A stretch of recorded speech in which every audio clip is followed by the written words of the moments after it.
Good morning and welcome back. Welcome back. I'm glad to be back. I'm glad to have you back. If you're back, I don't know. Nobody watched yesterday. I figure someday.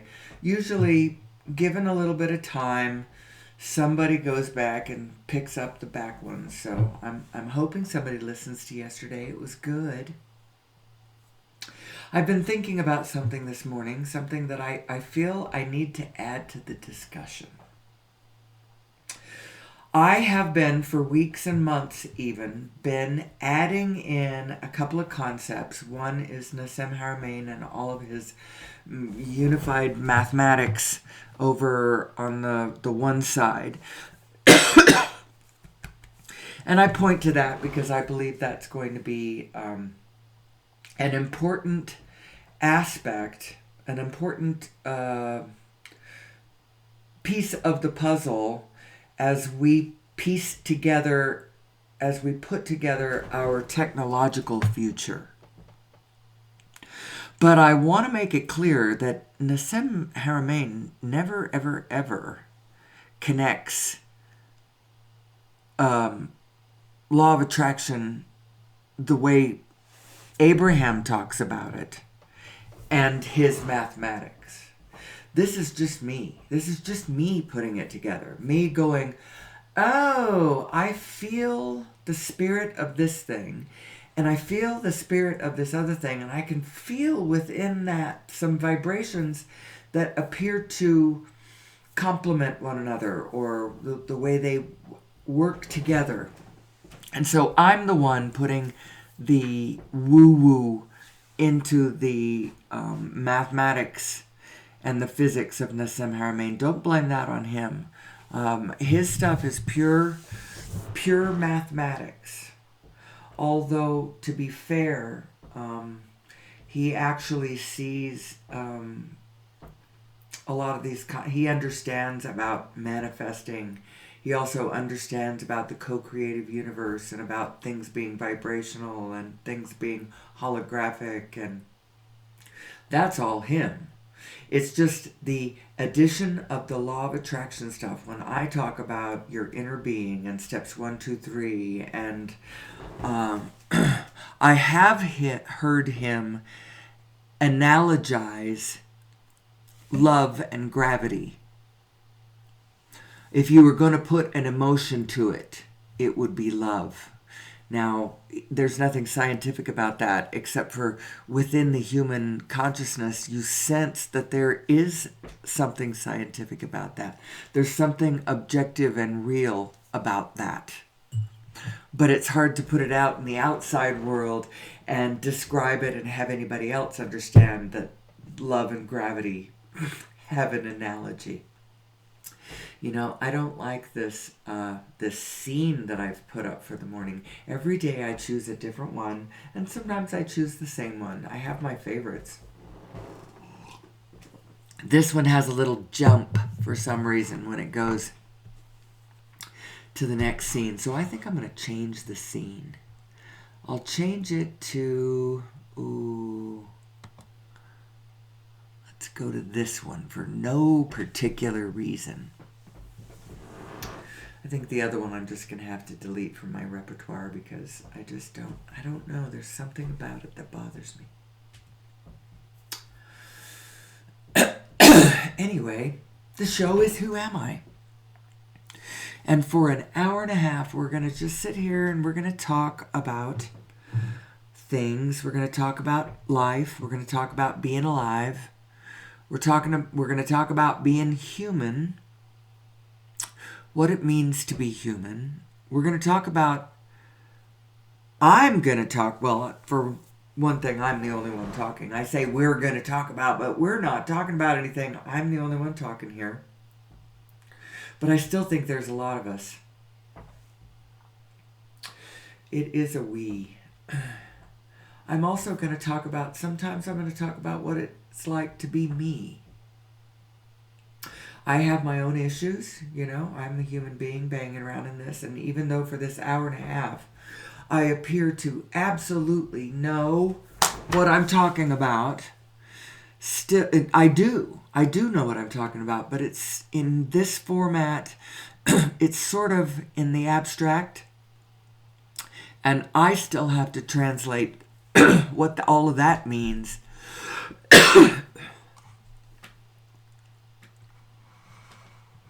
to my own human experience and the other human beings around me that expect different things out of me. Just like everybody else, I have to go out and translate the meaning of all of these abstractions into my own personal life. And so part of this show for me is, who am I? Who am I and what am I doing? And it's possible that if any of my loved ones do not understand me or want to expect different things out of me, maybe they should come and watch the show for a bit, and they'll understand what I'm thinking about every day and what I'm really coming from, what I'm trying to do, what my work is. Who am I? Who am I as a biotechnology? Who am I as a human being? Who am I as an individual? Who am I as a species? Who am I as a powerful creator in a vibrational being in a vibrational universe? Who am I as a binary system of minds, of vibrational minds, creating an emotional experience in a crazy-ass world? And what are my emotions actually telling me? What we have always believed somehow, without really questioning it so hard, without really poking at this, the assumption has been, well, I seem to have bad emotions when bad things happen, so I'm going to just assume that my emotions are attached to the conditions of the world, and when they're bad I feel bad, and when they're good I feel good, and there's nothing I can do about that. So I have to try to make the world a better place so that when I look at it I can feel good. Actually, when I said that, that's not entirely wrong. But it's not actually right. That's not actually how your emotions are working. I guess this is where I'm going to start this morning. I never know where I'm going to start because I have my little collection of pet ideas, and the idea is to string them together. And every day, that's what I'm doing. And I do it from different directions, and I pull it. I try not to say exactly the same thing every day. I don't want it to be by rote. I want it to be more like the fluidity of mathematics. Once you understand the rules, you can go at the exact same equation 1,000 different ways. You have an equation, it's equal on both sides, and so you can start manipulating it. You can divide both sides by 10, and then you can multiply both sides by x. And then you can, to take actually you can't. You should be able to take the square root of both sides, and then you can, multiply through you got a multiplier on the outside of a parenthesis with an equation on the inside where you can multiply through. Once you understand what the rules are, you can come at the same set of information from 1,000 different directions without affecting the equation. The equation should still remain equal on both sides of the equal signs if you are manipulating it correctly. What does that have to do with what I'm doing? Well, there's a vague analogy in there somewhere. It is early. It is still early for me, although I've been trying to start a little tiny bit later. For a while, I was starting at 4 o'clock in the morning. That's just a little too early. Now I don't even get up till 5. So who am I? And how did I get here? And what are the meaning of my emotions? I was on a roll there. I should probably just keep running with that one. What is the meaning of my emotions? And as I keep talking about this, actually there are threads I remember. As the day goes by, I'll remember threads of what I was talking about in a show that I forgot to pick up the pieces of and tie up all the loose ends. So if you are listening to this show now, you are a very special person. You are in the R&D. You're sort of watching dress rehearsals that are going on for a while. And as soon as I get to the point where I feel like I can discuss this topic inside and out, and I can start anywhere, and I can jump in and talk about who we are, where we might have come from. Now, I'm not talking about where, as in I know which planet, because I don't know.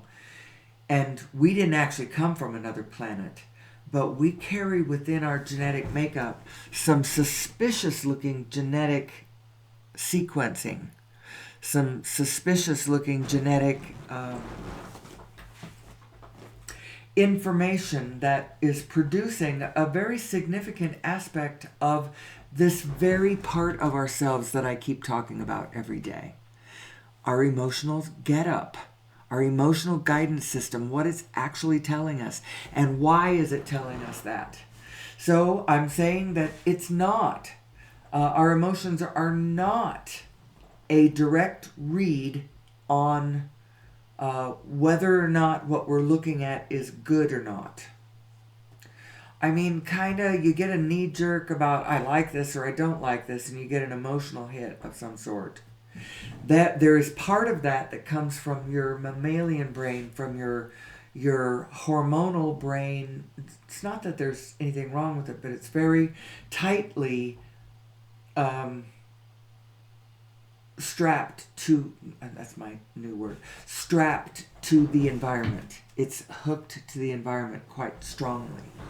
It would be like the reactions, the emotional reactions that you would have if someone was threatening your cub, or took away your fresh kill, or was trying to move into your burrow, that kind of thing. Very tightly harnessed to what's happening in the physical environment.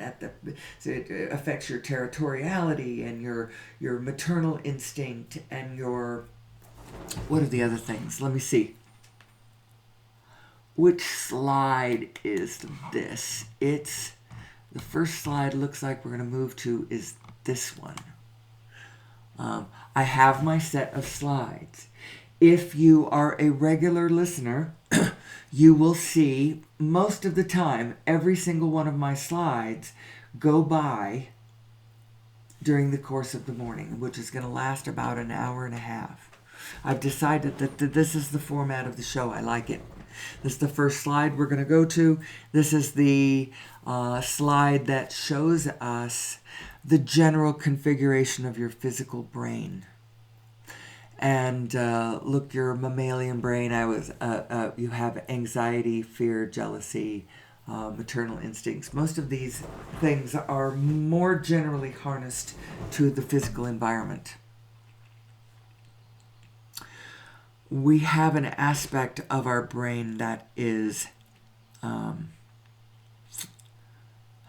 purely human, or uniquely human, or especially human. Now, it's not that this neocortex couldn't evolve to be bigger over time.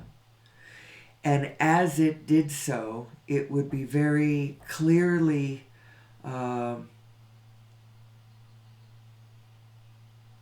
I just think we would be different if this had not happened to us. I believe, and I'm going to say it baldly, I got this idea from somebody else, but he doesn't say it baldly. He says it kind of coyly. I have this, this is one of his slides. This is a Greg Braden slide.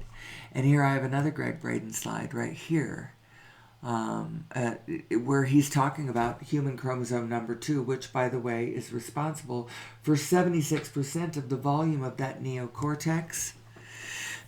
And so through this slide, I thought to myself, I'm going to go look at this information for myself. So I'm like, what is this Procdaddle Acadisci? What is that?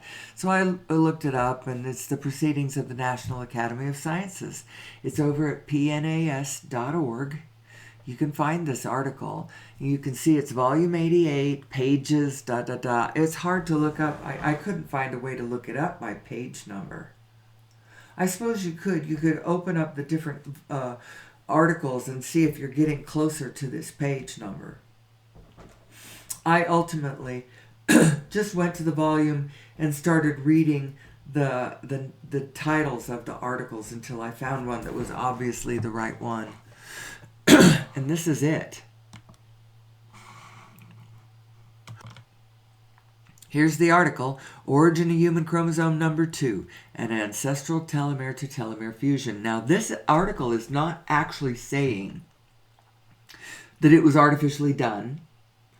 It's not saying anything about how it was done or if it was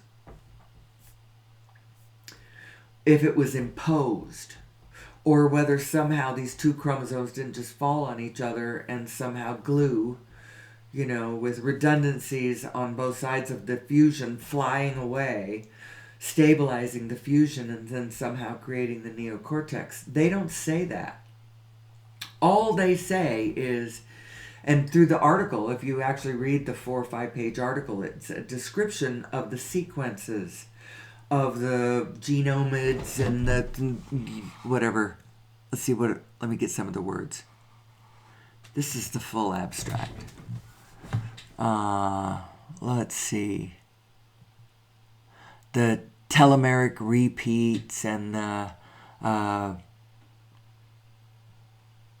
head-to-head arrangement, the sequences flanking this telomeric repeat are characteristic of present-day human blah, da, da, da, da. Anyway, what they're basically saying, if you read the whole article, is they do the sequences of everything on both sides of the whole of chromosome number 2.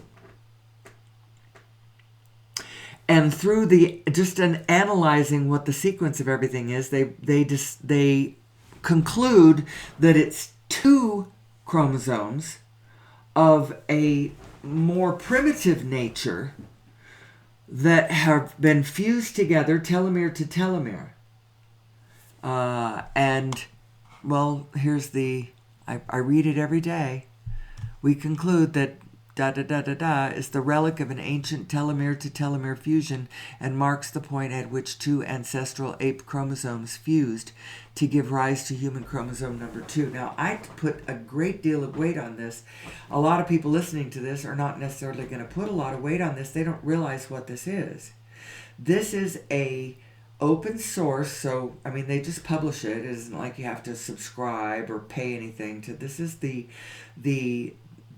disciplines of the National Academy of all the sciences and all of the different scientific disciplines. They do their work. They have their ideas. They publish their work to scientific journals. Their peers review it and challenge it if they don't like it, if they see errors in it, if they can challenge it from a scientific standpoint. Hey, I don't think you've done the science correct here. The sequences don't add up like this, and I'm going to challenge what you're saying this is. That's why they publish, so that their peers can review it, look at it, study it. If you read the nomenclature, the jargon that's used in this, only another geneticist could understand what the crap they're saying, It's very highly specialized language. And so they publish their work to the scientific journals. This is a location where some of that stuff is done, where a great deal of it's done, as a matter of fact. the Proceedings of the National Academy of Sciences. It's over at pnas.org. And you can look at journal after journal after journal from years and years and years, going all the way back from any subject to geology and astronomy and, whatever. They publish to each other and then they review it. Well, this was done back in 1991, and as far as I know, these geneticists haven't made their fortune anywhere by, they didn't have an agenda. They didn't have a fish to fry in this particular, as far as, their claim that they're not actually claiming, and extraterrestrials must have done it, or even that it was artificially done. Something happened to make this fusion happen. Now, it could have been natural. They're not saying it's not natural. I'm saying it's not natural because I think that the probability factor here is that it's way improbable that it was unnatural, and it's way more probable that it was artificial, that somebody did this to us. Because, the telomere, the two chromosomes fell on each other, telomere to telomere, and glued there with redundancies, because there's some repeats between the chromosomes, but if you're going to put them together, okay, we don't need all of that. So anything that's repeated, we clip it away on one side or the other. Redundancies clipped away, and that now causes the whole thing to need to hold together, because you have some of mine and I have some of yours, and so now we're glued together.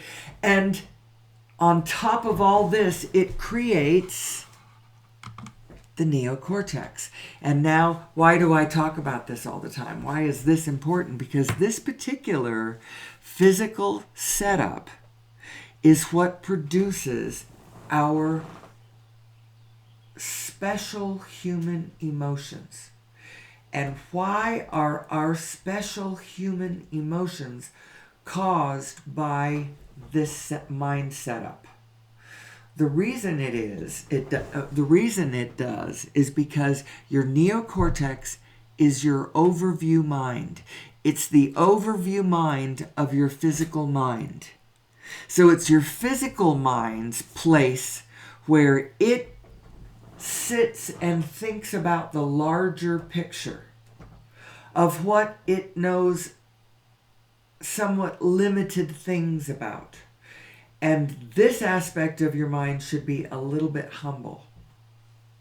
The reason it should be humble is because you actually have two minds.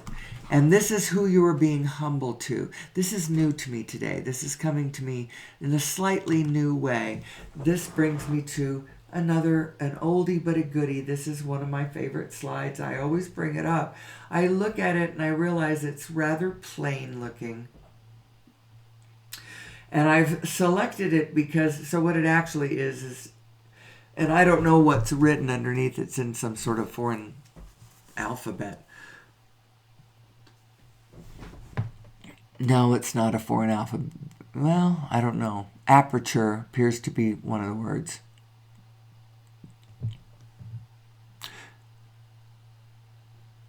But I can't see it very clearly. In any case, this is camera aperture photos, and I just found one where you saw the juxtaposition between the one that's wide open and the one that's constricted, and the constricted is all right. The reason that it is constricted is because you are a specific being, and so you are dialing in to a very specific piece on the grid, a point on the grid that you are observing. And we're all sort of lights in charge of positions on the grid. I'm looking at my place and you're looking at your place, and I'm lighting up this area and you're lighting up that area, and all of it adds up to an allness, to a wholeness, and there is a consciousness that is aware of all of it. Now, you can be aware of how your position fits into the rest of the allness. And there's a great deal of value to that. But anyway, now don't get lost. Don't get lost. I never say my name on this show because I don't really want it to be about my specific personality. Although, that adds in there somewhere, and yours does too, and every single one of us is absolutely 100% different. We all had different parents. I mean, every single one of us had different parents. I had different parents from my other 3 full siblings. So I know that we are all incredibly different, and I don't want this to be about me and my individual personality, so I never tell you my name. The people right now that are listening to this know who my name is because, well, I've only given it to people that know me. But anyway, this slide right here, the wide open aperture represents to me your source mind. And the smaller constricted aperture dialing into specifics and making specific choices on the ground to me is your physical mind. Your physical mind would be the one that relates to this mind. Now, your neocortex is the aspect of your physical mind that to me is analogous to the wide open source mind.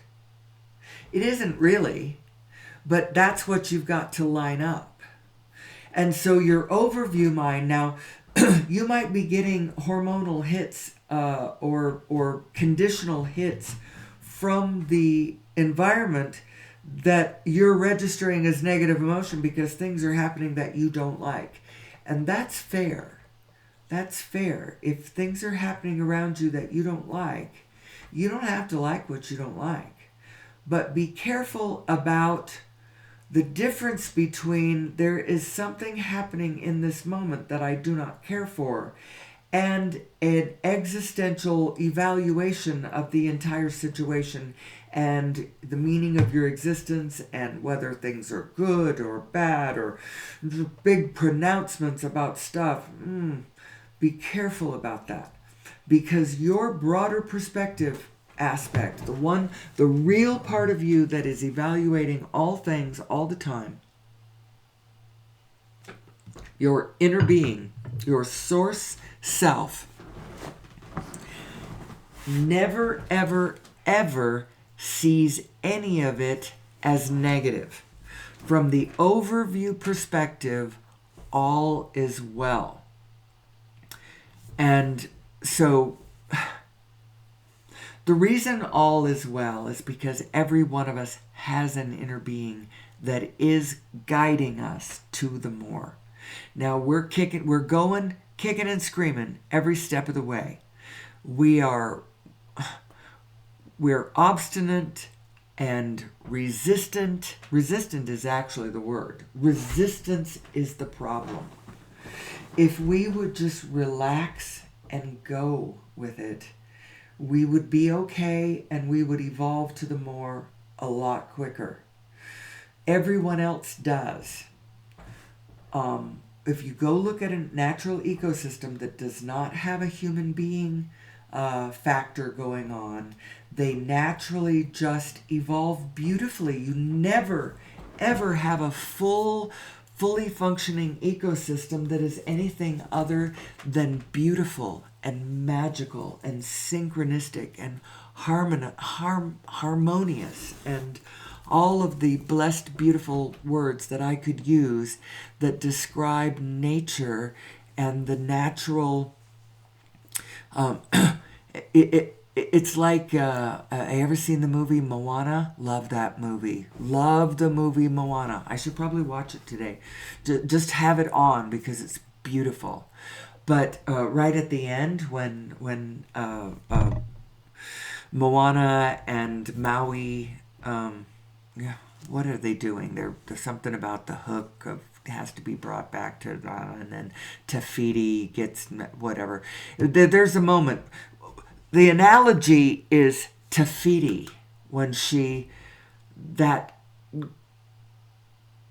the lava god is tamed basically and finds the gentle grace and beauty and harmony of Tafiti, and then the tribe finds their adventure, and they go back to seafaring, and they say yes to the world, and all is beautiful, and the music is very stirring. I love that movie. I love that movie. So what we're really talking about is, what is the human factor? That's actually a lot of what we're talking about in this forum, this hour and a half I talk about every day. What is the human factor to this? And why is it that... and we're going to dial it back to our own individual experience. We're not just going to leave it out there in the big, talking about, the human factor and how it affects natural ecosystems, and why are we such a destructive pain in the ass to natural ecosystems. Well, the biggest reason why we are, let's think about it. Let's talk about who we are and what it is we do. We're like a large, like a superstructure, like a super being. I've heard this. What is it? There's another cool movie. It's called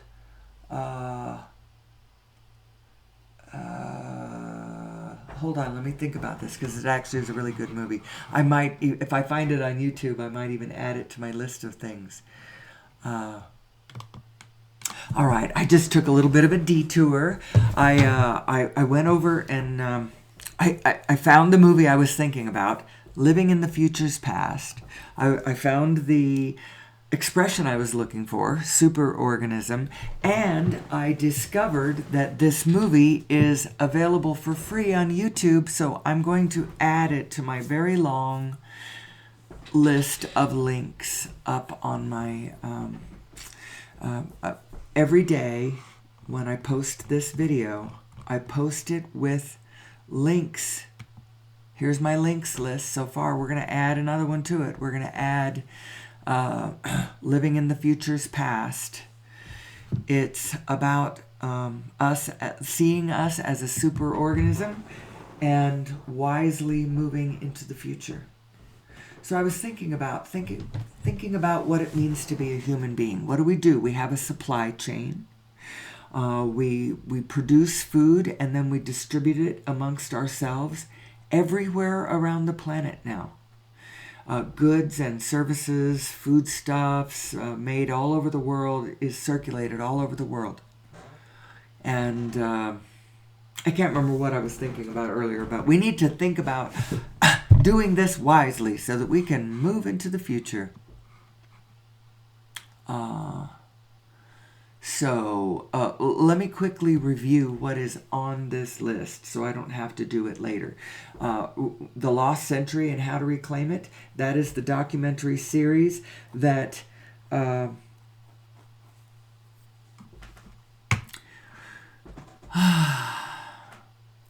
documents the history of over-unity devices that have been ruthlessly suppressed. Over the last more than 100 years, we could have incrementally been moving off of fossil fuels. Fossil fuels is why most of human activity is killing the planet. It does not have to kill the planet. It's killing the planet because the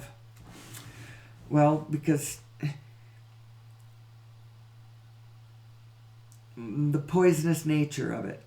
We don't have to do it because if we understood source energy, and we don't even really have to understand source energy, because a lot of the people that made these devices over the last 100 years, they didn't understand source energy. They just came up with a really good idea that maybe ran an internal combustion engine on mostly water, or made a solar panel that was way too efficient, or maybe created a device that ran on a steady state frequency out in the cosmos somewhere and just ran and produced without really much input going on. And they were suppressed, and all of us were led to believe that those kinds of devices were impossible, which is an absolute travesty. And from a conspiracy theory standpoint, or from the standpoint of if you really like the drama of things, this is where the drama is. However, from my position, I'm not pursuing the conspiracy, because I don't believe that us pushing back against what we don't like is really how to get what we want. The way to get what we want is just move towards what we want. And what we want is a better world. And so just move towards a better world. Don't worry about people doing other than that. Just start understanding. Don't worry about people who don't understand. Just start understanding. What are you talking about? Well, let's go back to the links. The Lost Century and How to Reclaim It. There's a link to that. The Origin of Mass, the Nature of Gravity. There's a video. Actually, there's a link to both the paper. You see the paper down below. Origin of Mass and Nature of Gravity paper, that's down near the bottom. Well, this is the 37-minute YouTube video that describes that paper. We've got a link to Quantum Revolution, the first episode, The Science of a Unified Universe. That's the only episode I've got there. There are 12 episodes in this series, and it goes on to describe the black hole structure of the universe, the spinning space-time, the unification of all the forces, the strong force, the weak force, gravity, how they are all actually expressions of the same one thing. As vacuum fluctuations come across the event horizon of the zero-point energy field, they are spinning. Spin is baked into the cake. Spin is part of the force of the whole thing. And that actually is what gravity is. And this is actually what all the dark matter is too. It's the spin baked into the cake. It's not just stuff spinning. The whole field is spinning. Well, anyway, there's 12 episodes that describe the new understandings of unified physics. Sheldon Cooper talks about, if only, quantum and cosmological physics could be unified, I would be a superstar or whatever if I could do that. Well, it has been unified. But when you look at how it actually unifies, it seems wonky in a way. But I believe that this new, clearer, and completely mathematically described description of our universe will get us to all the technology that we need to be at to cease killing our world just to fuel our energy needs. The new thing that I'm adding is going to be living in the future's past. And it talks about us as a superorganism, and it talks about us being made of oil. And so far, this is what we have been made of and how we have been fueling our energy stream. I actually need to rewatch the movie. If I rewatch it and I don't like it, then tomorrow's, I either will take the link off or I will add some insight or clarity to something that I have noticed when I watch it again. All of these things, they're just add it to the picture, add it to the picture, add it to the picture. I am all about addition consciousness. I am not saying look only at this. I'm saying add this in, add this in, add this in. What else do I have here? Link to The Connected Universe. This was a movie. It's I don't know who made it, but it looks like a big production to me, and it's narrated by Patrick Stewart. It was made back in 2016, and it was meant to be an introduction to the world, showing them about the mathematics of a unified universe, how this actually works. Now it looks a little odd to us who have been looking at a Newtonian world. But in any case, I put it in there because I think it's a great movie, and I love Patrick Stewart. Then I put in Butterfly Dreaming. It's just an article, but I thought it was really good, and I really liked Paul Levy and his ideas about Wetiko. I mention that often as I speak. I like his ideas about how the insights, the understandings that you come to when you realize what the quantum field is, how it functions, how it works, how it exchanges information, how you are a part of that. When you realize the nature of quantum physics, there is a healing aspect to it. And a lot of his work is saying, hey, the medicine is right here. It's right here. Our understanding of the universe will cure us of our Wetiko disease, our illness, our illness that we get because we are uniquely human. So I always put that in there, the Butterfly Dreaming. That was the latest article that I... he's got a lot of other stuff too. Go over to awakeningthedream.com and check out all of his work. He's a little dark, he's a little bit tortured. He's the wounded shaman. He had kind of a tough time of it. He had a psychic crack up because of something that his father did, as he sort of shut down all impulses to positive life. And it caused him to sort of crack up. And quantum physics and Buddhism and Jungian psychology, between the three of those, brought him back to a not just health, but clarity and a position of great vision where he has something to share, a perspective to share on the overall view. And I just like him. He's a little dark, but I like him. Then The Origin of Mass and Nature of Gravity paper. And then the last thing I put in here is the Whirling Dervishes. It's just a little thing. I found it interesting. My daughter shared it with me, as she shared it with me because she's like, it was her expression of understanding. Oh, it is all spin, isn't it? Yes, it is. Everything that is moving is different individuations spinning at a slightly different rate. Or they might be spinning at the same rate, but they started just behind.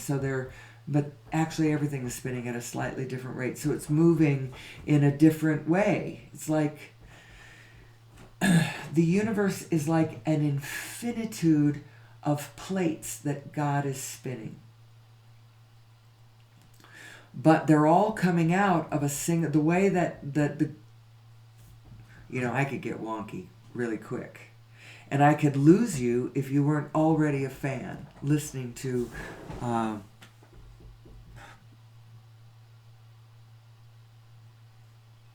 So who am I? Who am I?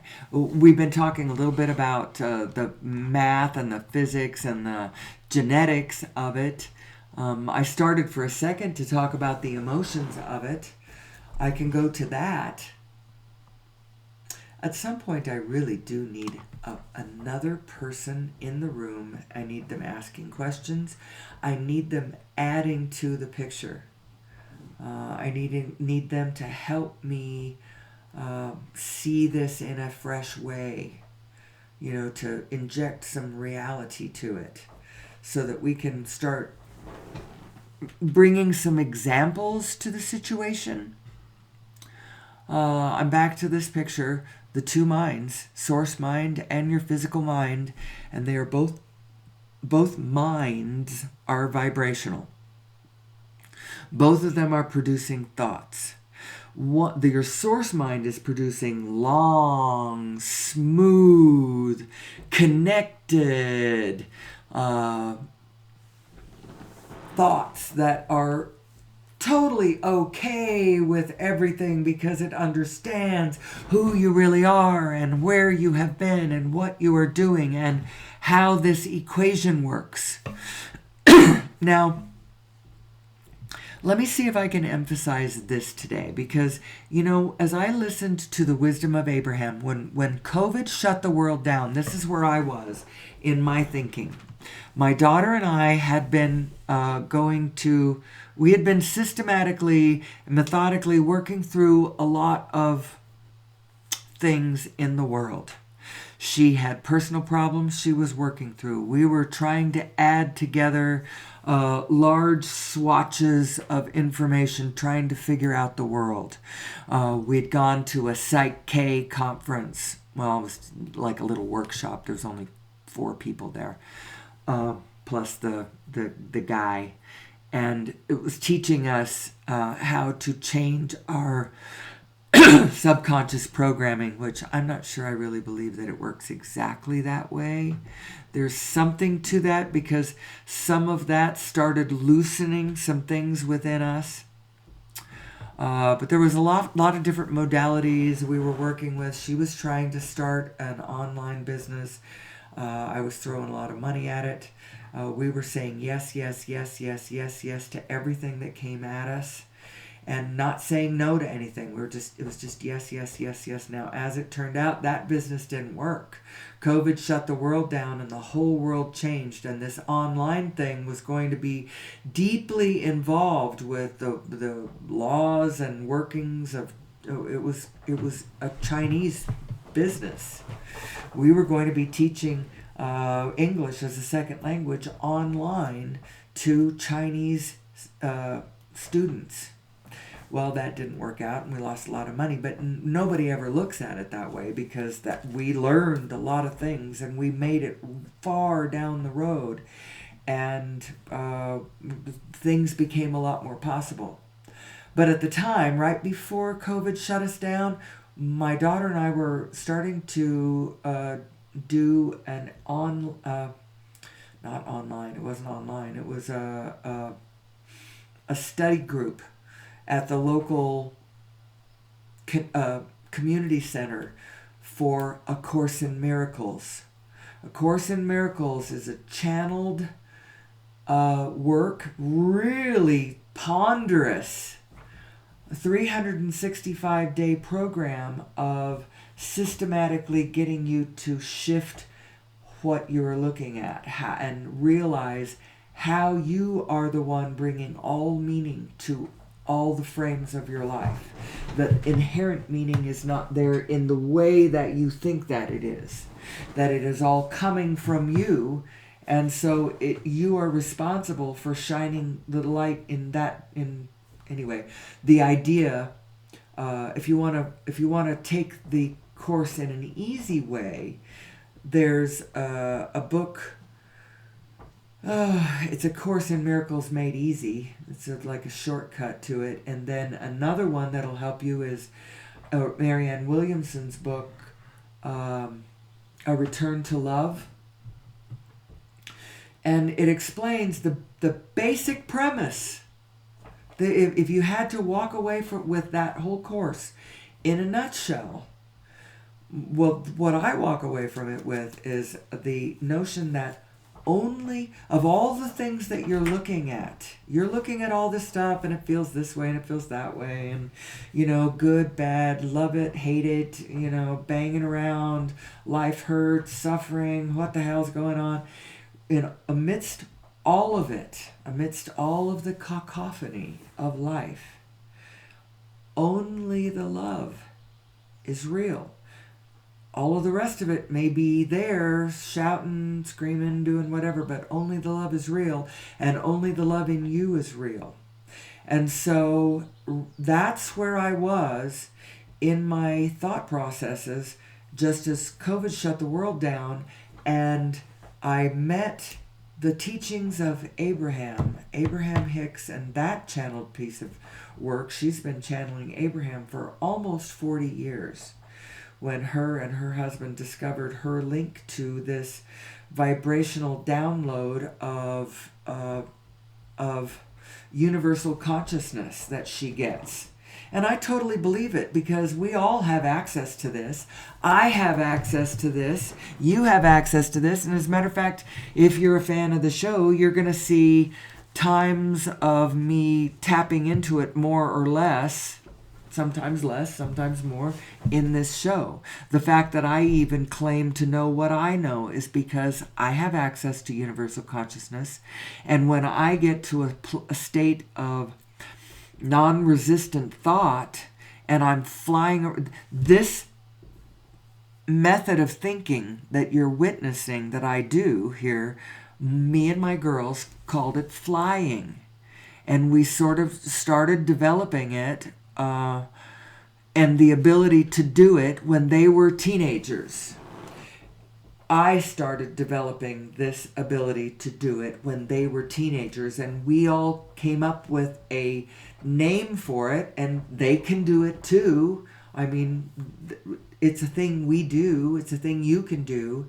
If you can go into the mental spaces and start thinking without pulling up short from physical reality. You know, like I start talking about the world that we want, and I can just talk about the world. I could talk about the world we want all day without once coming up short from the reality of what we have on the ground, which is nothing like where we're going. Although there are parts of it that have some relationship to where we're going. And we certainly are moving that direction. We are getting better and better. We are. Each and every one of us has an inner being. And because of that, all of us, all of humanity has an inner being that knows who we are and knows what we want. And if we would understand our equipment better and do a better job of focusing on what we want, instead of staring transfixed at the reality that we've got. Now, you may think that you have to stare at the reality of what you've got because that's what you have to work with, right? Well, you don't have to stare at it. It's sort of like the way you use the road as you fly down the road in the direction of your destination. You know, you're heading for Santa Fe. You know, you have to use the road, but you don't stare at the details on the road. You know, if you do that, then your car slows to a stop, and now all of a sudden you're just looking at that one pothole. And you just can't get past it. Use the road, but keep your eyes on where you're going. Where are we going? Well, where I want to go is I want to go to a better world. I want to go to a more efficient world, a more beautiful world, a more clever world. You know, let's build a smarter world, IBM. When's that going to happen? And I know IBM is not the only one responsible for that. And actually, IBM isn't going to be responsible for that. We, the people, are going to be responsible for that, for building that better world. And how are we going to do it? I think we're going to do it by understanding individually and then collectively who we are. Who we are and how this works. We are individuals, divinely individuated, divinely autonomous individuals in a superorganism that is also doing things. And if we do not understand ourselves as a superorganism and get a better grip on this, what I think we need to do is shift our energy source. And I'm going to harp on that until forever, until I see something change, until I see something in the field start to move us more generally in that direction where collectively we are understanding, first of all, that it's incrementally possible. We do not have to wait for the geniuses to pull us out of our use of fossil fuels in a big, organized way. We don't have to wait for cold fusion. Cold fusion is not the panacea that it's not the holy grail that we think it is. Cold fusion is not what we're hoping for. What we're really hoping for is an incremental shift off of, oh, wait a minute. What is this? No. Remind me tomorrow. I'm sorry. My computer just almost wanted to restart. I better not ever do that while I'm in the middle of recording. So who am I as a superorganism? Well, we have a supply chain. As a human being, as a human species, we have a human supply chain. And it now stretches all over the planet. And it's coming and going by way of planes, trains, and automobiles. And ships. Cargo ships and trucks. And they're all shipping this stuff all over the world. And it is all being fueled by oil. And personally, I think we need to do something about that. And that's how come I put in my description. And it's my very first one because I think it's the most important one.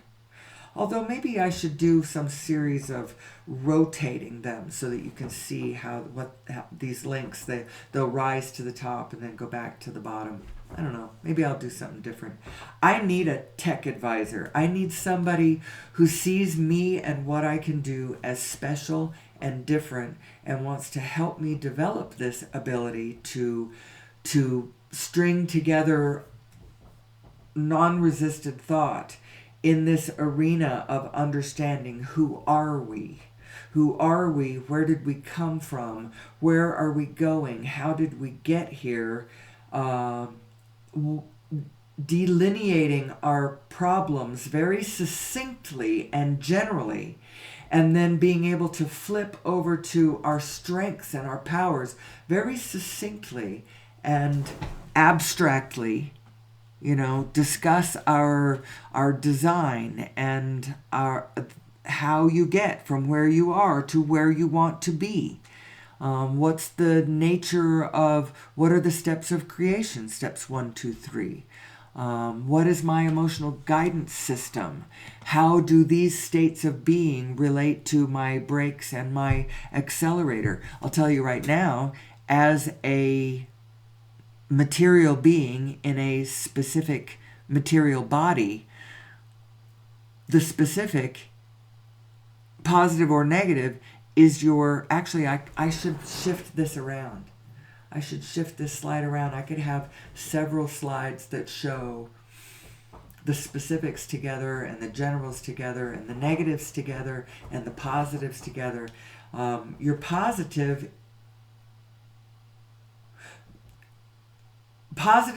is what you want to be in if you want to accelerate. You don't want to accelerate if you are not in the positive, because when you go specific, you accelerate. And as you accelerate, you move deeper into the grid of materiality, of experience, of apparent reality. You move deeper into it and you go faster and faster.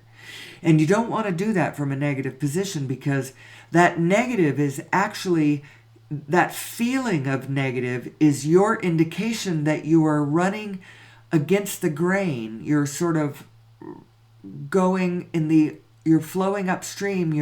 You're flowing in the opposite direction of the flow of what your inner being is suggesting to you. In other words, you're going 180 degrees in the opposite direction of what your inner being knows you want. How does your inner being know what you want? Every time you voiced a preference anywhere in your life, your inner being marked that point. So, are you a regular? Do you know what I'm talking about?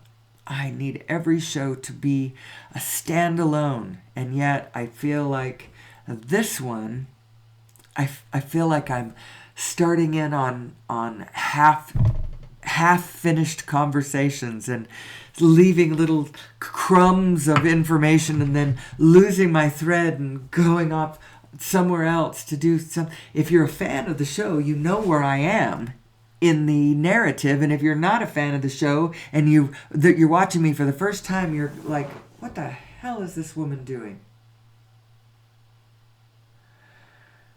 So let's circle back around a little bit. Who am I? I know at one point I left this at source mind on the left, physical mind on the right. Both of your minds are taking autonomous thoughts. Your specific mind has the free agency to take any thought it wants, no matter how wackadoodle, no matter how disconnected or connected, no matter how kind or how mean and small. Your physical mind can take any thought it really wants to. It's what we call free agency. And we think of it as being special to human beings, and we think of it as being really sacred and important. And it is. The fact that you can take a thought from any position is actually really important. Now, the fact that when you take different thoughts, they resonate in different ways, that's important too. So your inner being, this larger swath of you, this aspect of you that actually correlates to the quantum field itself. So this is your eternal aspect. This is your aspect of you that never ever dies because it's the structure of space-time itself. You are the quantum field becoming anything you want. And how is it that you are becoming anything you want? By focusing upon what you want. That's you. That's what you're doing. That's your source mind. And so your source mind is actually in charge of focusing on what you want. Now you and your physical side, you can focus on anything. You can focus on garbage. You can focus on meanness. You can focus on hopelessness. You can focus on tragedy. You can focus on trivial nonsense. You can focus on anything. But as you focus on different things, there is a relative resonance that's going to happen because you are two minds. You are a binary system. I say this every day in one form or another, and I have my different words, my different, I'm going to pull out my little sheet. You're a binary system. That binary system is, let's see.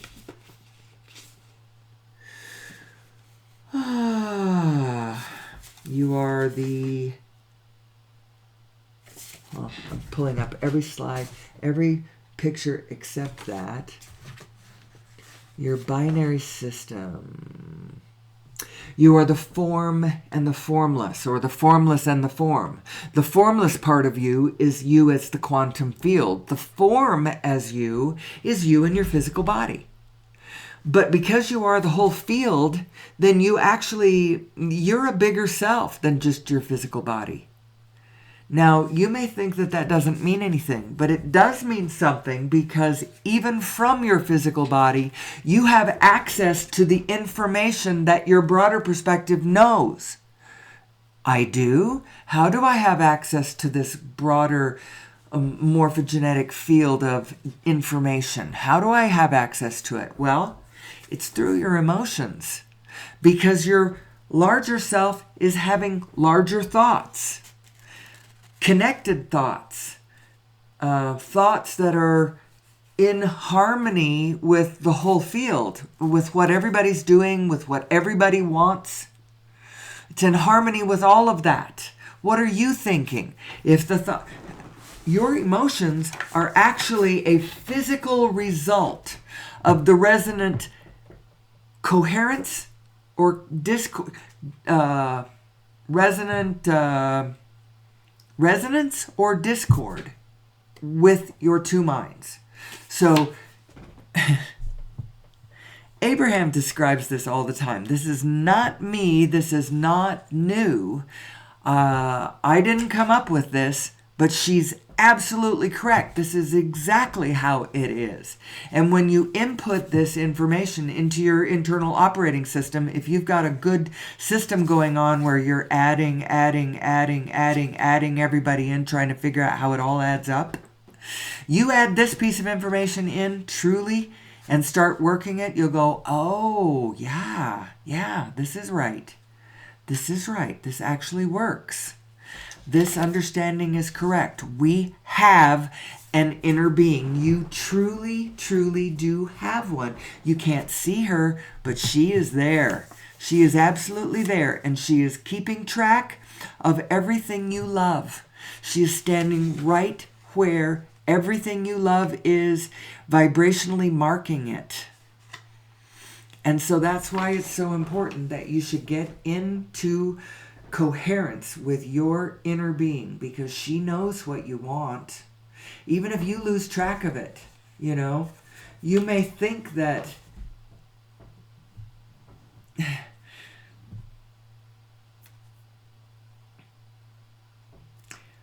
you do need to pay attention to your inner being. You do need to line up with what she knows.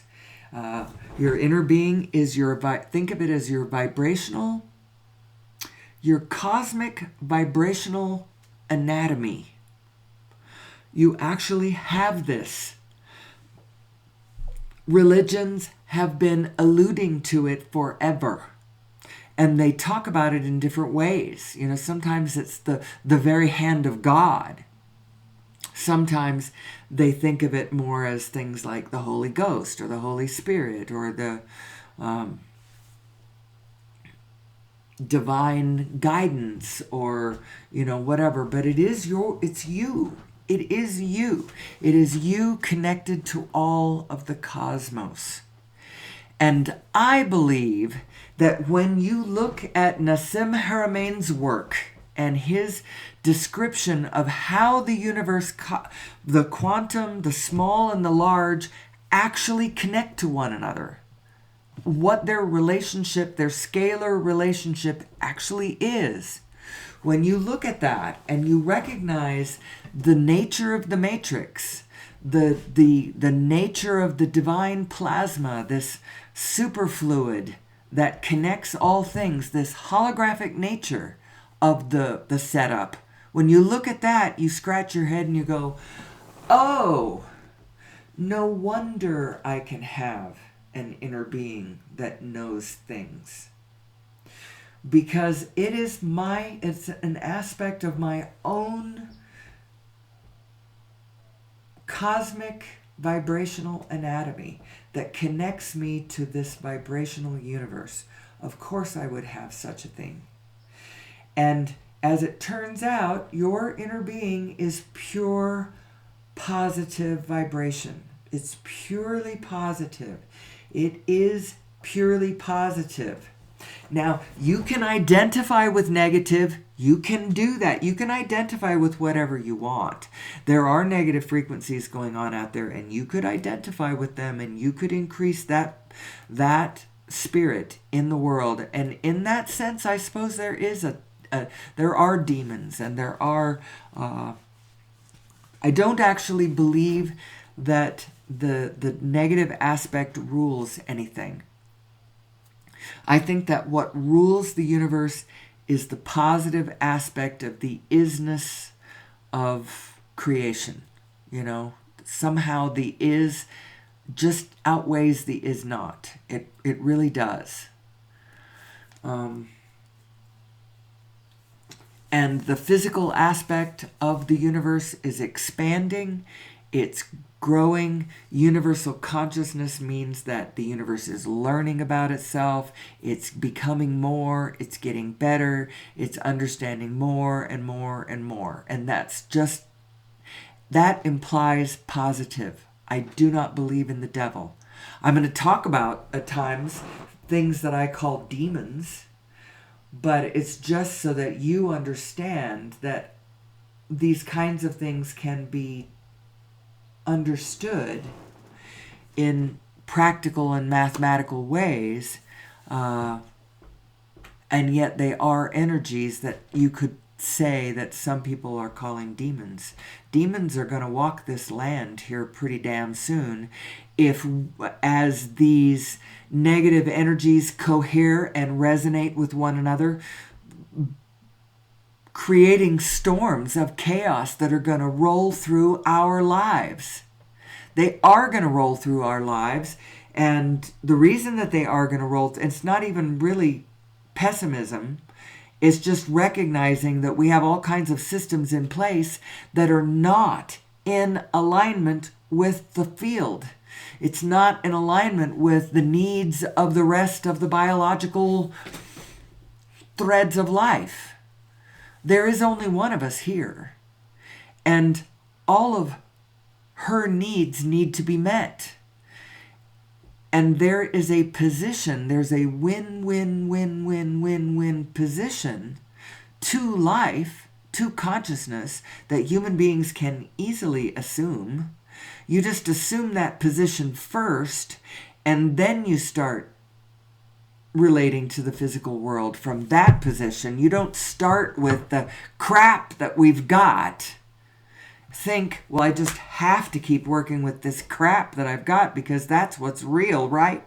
Now, how do I move to where I want from this position? You can't do it from that position. Just disconnect. Disconnect your consciousness from what you believe to be real around you. And start daydreaming more about what you would like. Just try to lean a little bit more in the you can still look at what's real. Go ahead and do that. As a matter of fact, I'm getting to the point where I'm quite proud of how deeply coherent with the field of reality that I am starting to feel. That I'm starting to feel really in step with the actual reality of the actual atoms and molecules and protons and forces and gravity and love and spinning consciousnesses moving around me. I'm starting to feel pretty good about it. Now, I especially feel really good during this hour and a half of my day, which is one of the reasons why I come in and do the show, because then it sets me up for the rest of the day. But then I have to go out and be ordinary. Right now, for an hour and a half, I get to talk about everything. And it's really cool, and it feels really good, and it feels really powerful, and it feels really empowering. And then I disconnect from this, and I got to go, this morning later on, I'm going to go play golf with my husband. I'm not a very good golfer. As a matter of fact, I'm terrible. But I have potential, and I believe that I can make contact with that ball. So we're going to go play 9 holes at an executive course because I can't really keep my focus together longer than 9 holes. And when I lose focus, then I keep whiffing the ball. I don't make contact when I start losing focus. And playing golf, when you do not make contact with the ball, well, when you scull and toe and when shank and slice and whiff and all that kind of stuff, when you do that stuff with a golf ball, it's not a fun game. It's not a fun game anymore. So I'm going to go do that. And then I have ordinary stuff. I have a very ordinary life. I'm a very small person. If you want to know who I am, because you're listening to my show and you're like, wow, what is she talking about? She's talking about big stuff. Getting humanity off of fossil fuels. Isn't that big? It's huge. It's huge. And the only reason I'm talking about it is because nobody else is. Nobody else is, and I believe it's possible. I not only believe it's possible, I deeply believe it's necessary. We really need to do it because that's why Al Gore is all upset about what he's upset about, because we are killing the biofield of the planet. We are on a mass extinction trajectory. Actually, we're not on a mass extinction. We are committing mass extinctions upon the planet Earth right now. Biological diversity is shrinking very, very quickly at our hands. Now, the good news is that I do believe that we are magic. And if we could get a handle on an understanding of who we are, so that we operate our personal equipment correctly and we understand ourselves as a species and each other collectively in general correctly. That's a big if, isn't it? I think we can get there. I think we get there one understanding at a time. I think if we get to that point, we can repopulate the diversity of planet Earth fairly quickly. I know that we have a lot of genetic diversity of the big ones, the big cool ones, are saved in zoos and stuff all over the planet, which zoos are terrible places. However, they are also sacred, beautiful, wonderful, important places.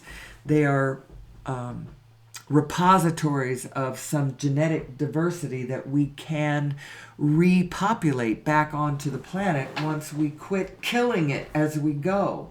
We've got to stop the mass killing of the life on this planet first. Once we slow the momentum of that to a trickle, then we can start moving in the other direction, in the positive direction of repopulating the planet with its diversity. Now, what do I want as a human being? What do I want my future to look like? I want human beings to be free to choose any life they want. Every individual must be free to walk, to choose their own path. It is very, very important, very, very important that we get to that point. We're not at that point right now because we don't know who we are, and half of us go mad, try to kill the others. We're in a state of chaos because we don't know who we are. We don't know how to move forward because we're taught that every move forward that we try to make as we fuel our technology going forward is killing the planet because the fuel we're using is fossil fuels. We need to stop that. We need to stop that. So who am I, and where do I go from here in the discussion? I have not put up the emotional guidance scale. This is how you read your emotions, your two minds, your relative two minds, your source mind and your specific mind. If you are blending them well, if the two minds are resonating with one another, you will be in a positive state of mind. If they are not resonating well with one another, you will be in a negative state of mind. And the answer is not to have to change the condition because whatever thought you've thought is correct, and the only way to get to feel better is you have to change that condition that's making you feel bad. That is not the answer. The answer is change the thought you're having about it so that you personally can get to a positive state. And from that positive state, now you might have a better idea about how to fix the problem. It's like Einstein says, the level of the solution and the level of the problem are two different things. You can't find the solution from the level of the problem because they are two different places. They are two different vibrational frequencies, basically. The problem and the solution are two different frequencies. However, when the problem is created, the solution is created at the same time. Or certainly when the problem is identified, the solution is there at the same time. I think of it as, let's go back to basics. Let's go back to the way Abraham talks about it. The steps of creation, steps 1, 2, and 3. And then 4 and 5 is 4, you get good at 3, and 5, you're not mad because you're back in step 1. Steps 1, 2, 3, what are they? Step 1, life causes you to ask for more. More what? More of what you want. What do you want? It all depends on what your life is showing you. If you're hungry, you want food. If you're cold, you want to be warm. If you're confused, you want clarity. If you're at war, you want peace. Whatever your life experience is showing you that you don't like, it's causing an implicate positive to be born at the same time. And your inner being is tracking that. Your inner being is tracking not where you are, but what you're asking for. The where you are part of the equation from your inner being standpoint doesn't need to be looked at. It's completely understood.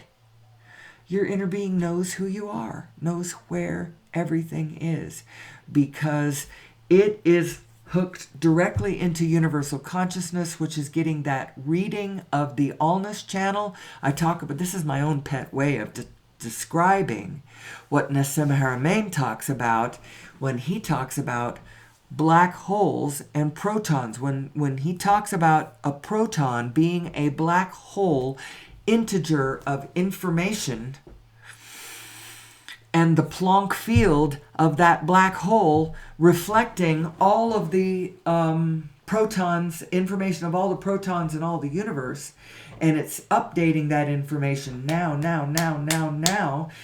Basically, I haven't said this for a while, every point on the grid is uploading its information vibrationally. It uploads it through frequencies, uploads it through the fact that all the Plancks are touching each other in this divine plasma that the universe is made of. When it goes into spin, it looks like matter.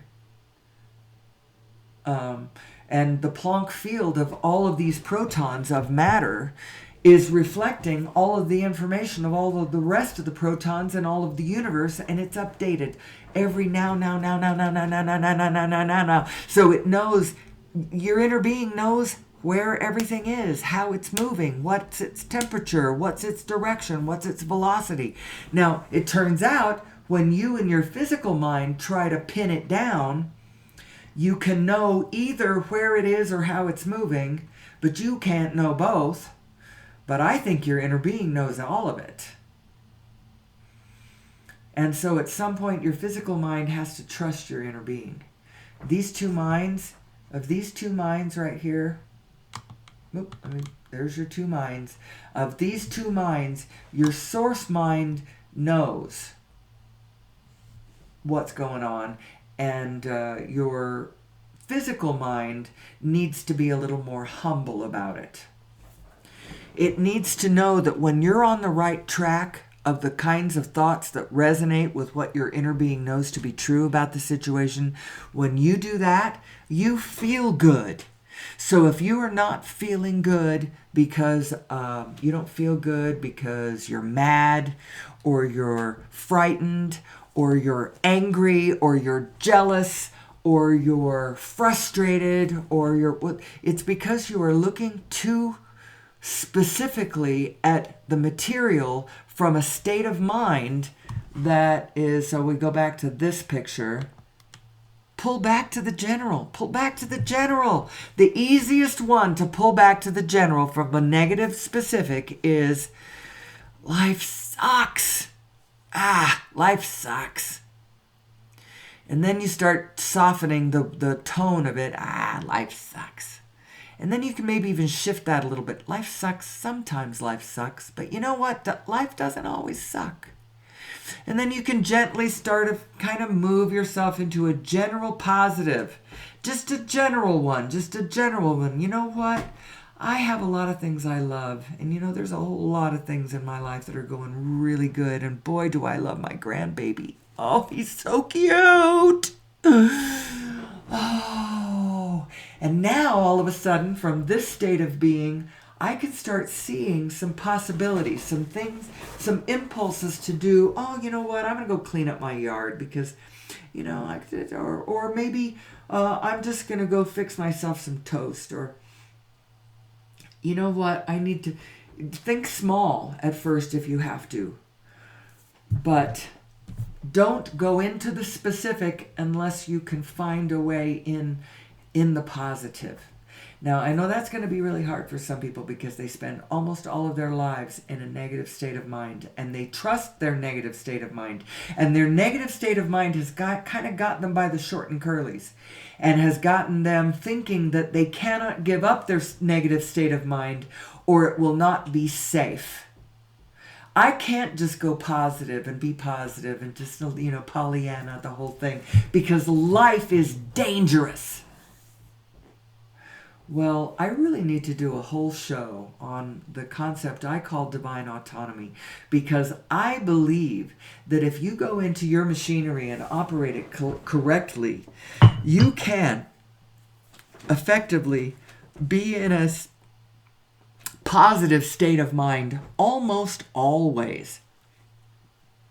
And when you are in that positive state of mind, you are way safer than when you are in a negative state of mind. When you're in a negative state, that's actually when you're dangerous. When you start to think about all the threats in the physical world around you in order to keep yourself safe from them, you are not keeping yourself safe from them. You are actually beginning the beginnings of summoning them into your experience. It's magic. It is what people used to call magic. It isn't magic. This is how the law of attraction works. You get what you think about, whether you want it or whether you do not. And so the secret of the whole thing is to learn how to direct the focus of your attention more generally in the direction of what you want, as opposed to staying fixated in staring at all of the terrible things that frighten you that you don't want. Your bank account, your empty bank account that frightens the crap out of you. You can't quit staring at it. It's not what you want. You want it to be filled with money, but all you can do is stare at your bank account. And in the meantime, you miss 1,000 jillion clues that the universe is giving you in real time, in real ways, that you could get all of the things that you need. Let's review all of the things that you need. Actually, I'm so disappointed that I am almost at the end of my discussion, because I could really take off on this. There's so many things I could talk about. I sort of slogged around in some familiar stuff and didn't really take off where I'd like to go. Bashar has given me some information that I really appreciate. I really liked his 135711 download, although the 11, I really don't know what those 11 points are. The 7 points are the 7 things you need, and actually your inner being and everyone's inner being is focused very clearly upon wanting what you need, as well as what you, the ability of the universe to grant you everything that you want, as well as everything that you need, is phenomenal, and we need to explore and expand that. But let's retract it just back to the needs, because some people are very worried about some of the things they need. I don't have clean water to drink in Flint, Michigan, and I don't have the money to move somewhere else. I live in someplace in China and the air is just awful. I don't have clean air. So these are the 7 needs: clean air, clean water. You need air, you need water, you need sleep, so you need peace. You need the kind of peace that will allow you to retract into your space and recommune with the greater whole that you are a part of. You need food. That's part of the human supply chain. Human foods. We're producing food in places and then trying to, circulate it around the world. That's part of what we need. Shelter does not mean a house. It means a conducive sheltering environment of some sort. Some thing that doesn't scorch you, doesn't poison you with acid and scorch you with unbearable temperatures. And you need a sheltering environment. You need shelter. You need relationship. Does not have to be with your own kind. It does not have to be with biology. It could be with the whole cosmos. If you don't have a relationship with anything else, then I would suggest that you link in with a relationship with the cosmos. You will always have that, whatever else you have. So if you find yourself in solitary confinement, I would get immediately into a stance of relationship with my wholeness and with all of the rest of the universe, and lock into that, because otherwise you will lose your mind. And then the last thing you need is expression. You have to express yourself somehow. That's why all the birds out there are singing their hearts out. Even if it attracts predators to them, it doesn't matter. You have to express yourself. You have to express yourself physically. You don't necessarily have to express yourself vocally, but you do have to express yourself. You have to express. And if you don't express, if you don't have an outlet of that, it won't kill you quickly, but you will lose motivation until you finally freeze up and ossify and calcify and slow to a silent stillness. Close your eyes and are no more. I think that's possibly part of why I am inspired to come into this space and express myself here. Who am I? Who am I? So, what else do I need to show before I quit? Because I've just passed the hour and 30-minute mark, which means I need to stop. I need to go make us breakfast because we're going to go play golf in about an hour and a half. I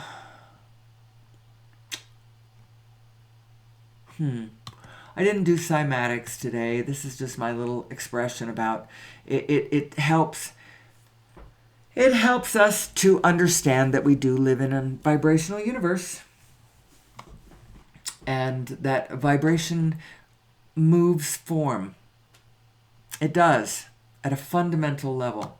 I didn't bring this one in. Sometimes this is the first one I go to. The 5 kleshas of Buddhist philosophy, considered to be, from the Buddhist point of view, the root causes of all suffering. And doesn't this look familiar? Doesn't this look like what we're talking about? That our unhappiness comes from us not understanding who we are, and not understanding how this marvelous quantum grid, this divine matrix, unfolds its manifestation, how it becomes and becomes and begoes and begoes, and who we are in the midst of this flux. And how do we get from where we are now? Now, you individually might be in a great place. I'm not in a bad place. I actually love my life. It's real slow right now, but I'd like to see it pick up, but not for its own sake. I want to see it pick up speed, but on my terms, for sure. I live in a beautiful sanctuary space.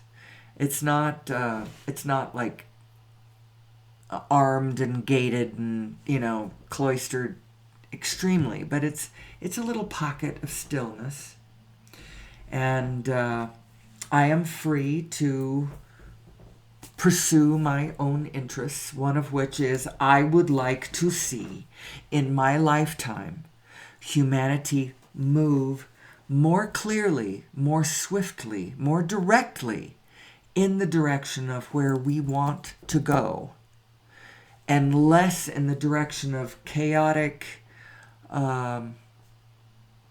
subplots of incoherence and whatever. We'll talk about that more tomorrow and the next day and the next day. I guess I'm going to be done with this for today. I can already feel my day pulling me into it, thinking about breakfast and golf and the things I will be doing today. But I'll be back tomorrow. I didn't do the best job I've ever done. This is probably not the show I'm going to be passing out to all my new people. But if you're a regular listener to the show, God bless you. I love you. Please keep listening. Please keep listening. If it's hard to listen to me from gate to gate every day because I just keep saying the same thing, I'm sorry. I'm going to try to find some new ways to express this. Keep watching. Keep watching me. Keep liking them. Keep giving me those likes. I like to have those 1 view, 1 like. It makes me feel good. I love you. I hope to see you here tomorrow. I hope to see you here yesterday, because nobody listened to yesterday's, but yesterday's was probably better than today's. So if you're listening to today's, please go back and listen to yesterday's, because I actually did a pretty good job yesterday. And until tomorrow, I wish you well. I bid you peace. I love you so much. There is nothing but love here for you. Remember, there is no us and them. And until tomorrow, may the source be with you.